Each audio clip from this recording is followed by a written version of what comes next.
بسم اللہ الرحمن الرحیم۔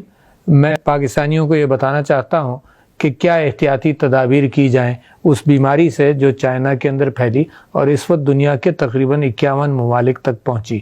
یہ ہے کورونا وائرس، اور یہ کیسے پھیلتا ہے، کس طرح سے، اور کیا احتیاطی تدابیر کرنی ہے، اس کا آپ سے ذکر کرنا چاہتا ہوں۔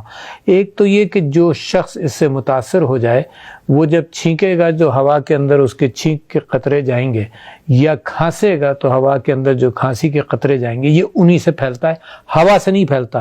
ہوا سے آپ کو کوئی اثر نہیں ہوگا، مگر وہ قطرے جب نکلتے ہیں ہوا کے اندر، جب گھومیں گے جتنی دیر وہ اثر کرے گی۔ پھر وہ قطرے اگر کسی جگہ پر گر جائیں، وہاں پر ہاتھ لگے، ہاتھ آپ اپنے کان، اپنے چہرے پر لگائیں یا ناک پر لگائیں تو اس سے یہ جاتا ہے۔ تو اس کا ذریعہ اندر بدن میں جانے کا منہ اور ناک ہے، لہذا جو احتیاطی تدابیر ہیں وہ بھی اسی سے تعلق رکھتی ہیں۔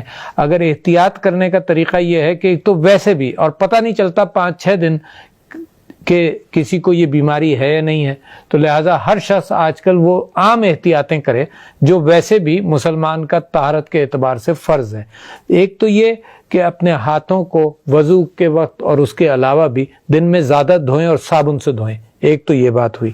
دوسری بات یہ کہ جب چھینک آئے یا کھانسی آئے تو ویسے بھی آپ نہیں چاہتے کہ کسی کے منہ پر چھینکیں یا ہوا میں ایسے چھینکیں، تو سب سے آسان طریقہ تو یہ ہے کہ اگر ہاتھ منہ پہ رکھ لیا جائے، اس کے بعد ہاتھ نہیں تو آستین آگے کر لی جائے، آستین نہیں تو کوئی ٹیشو پیپر ہے تو ٹیشو پیپر میں کے اندر کر لیں۔ تو لہٰذا یہ احتیاط کریں، اور یہ عام کرٹسیز کا تعلق ہے اس بات سے کہ اس کے اندر اپنے دوستوں کو، ویسے بھی اپنے رشتہ داروں کو، اور اپنے گھر میں آپ اس قسم کی احتیاطیں کرتے ہیں۔ میں صرف اس کے اندر ایک نشاندہی کر رہا ہوں کہ اس کا اہتمام آج کل زیادہ کر لیا جائے۔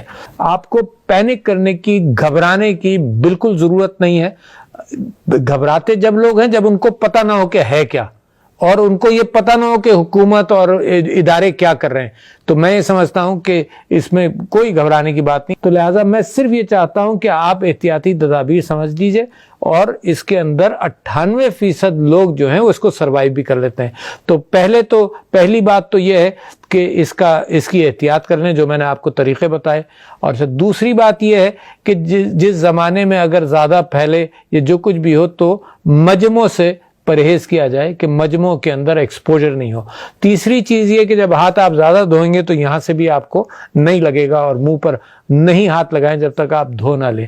تو یہ چند چیزیں کرنے کی ضرورت ہے۔ مجھے بڑا یقین ہے اس بات کا کہ پاکستانی قوم کو اگر پتہ چل جائے کہ کیا کرنا ہے تو وہ کرے گی، نمبر 1۔ نمبر 2، میں ائمہ سے گزارش کرتا ہوں کہ وہ مساجد کے اندر بھی اس بات کا پرچار کریں، اور آپ جس کو پتہ چلتا جائے اس بات کا پرچار کریں۔